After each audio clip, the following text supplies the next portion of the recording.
അന്യദേവന്മാരെ സേവിക്കുന്നവരുടെ വേദന വർദ്ധിക്കുമെന്ന് 16-ാം സങ്കീർത്തനത്തിൽ എഴുതിയതുപോലെ ഈ യേശുക്രിസ്തുവിനെ വിട്ട് നിങ്ങൾ എന്തിനെ ആരാധിച്ചാലും എന്തിനെ കുമ്പിട്ടാലും കുരിശുമൂട്ടിൽ കുമ്പിട്ടാലും പ്രിയപ്പെട്ടവരെ നിങ്ങളുടെ വേദന വർദ്ധിക്കും. ദൈവത്തിന് മുമ്പിൽ നിങ്ങൾ കുറ്റക്കാരാണെന്നുള്ള സത്യം നിങ്ങൾ അറിഞ്ഞുകൊള്ളുവിന് ഞാൻ ധൈര്യമെടുത്ത് പ്രസംഗിക്കട്ടെ. നിങ്ങളുടെ ആത്മാവ് വീണ്ടെടുക്കപ്പെടണമെന്ന് അത്രേ ദൈവം ആഗ്രഹിക്കുന്നത്.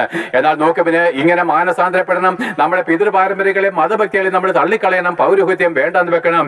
യേശുക്രിസ്തു മാത്രമേ എന്റെ ഏകരക്ഷകനായിട്ടുള്ളൂ എന്ന് നിങ്ങൾ ഹൃദയം കൊണ്ട് അംഗീകരിക്കണം. അതിനുശേഷം നിങ്ങൾ സ്നാനമേൽക്കണം. പ്രിയപ്പെട്ടവരെ, അയ്യോ എന്നെ കേൾക്കുന്നവരെ, സ്നാനത്തെ വെറുക്കുന്നവരെ, നിങ്ങളുടെ പുരോഹിതന്മാർ പോലും നിങ്ങളോട് പറയും സ്നാനത്തെ പറ്റി ആരും നിങ്ങളോട് പറയുവാൻ അനുവദിക്കല്ല.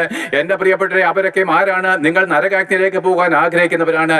വിശ്വസിക്കുകയും സ്നാനമേൽക്കുകയും ചെയ്യണമെന്ന് യേശുക്രിസ്തു താനും കൽപ്പിച്ചപ്പോഴും അതിന് വിരുദ്ധമായിട്ട് പ്രസംഗിക്കുകയും ആ സ്നാനത്തെ നിഷേധിക്കുകയും ചെയ്യുന്നവർ നിങ്ങളുടെ ശത്രുവാണോ? ദൈവത്തിന്റെ ശത്രുവും നിങ്ങളുടെ ശത്രുവുമാണ്.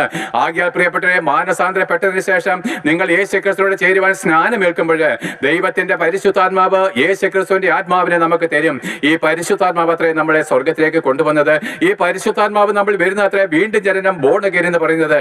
അങ്ങനെ പരിശുദ്ധാത്മാവിനെ പ്രാപിക്കുന്നവർ പാപമോചനം നേടിയിരിക്കുന്നു. അവർ ദൈവത്തിന്റെ മക്കളും വിശുദ്ധരുമായിട്ട് എണ്ണപ്പെട്ടിരിക്കുന്നു.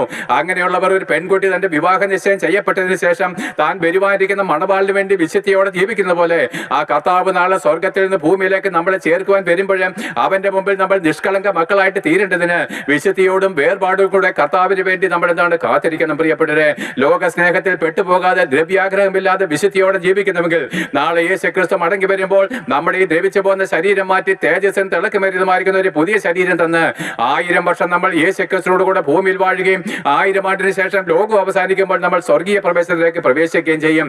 അതേ പ്രിയപ്പെട്ടവരെ, നാളെ എന്താണ് സംഭവിക്കാൻ പോകുന്ന അറിയാമോ? യേശുക്രിസ്തുവിന്റെ മടങ്ങി വരവാണ്.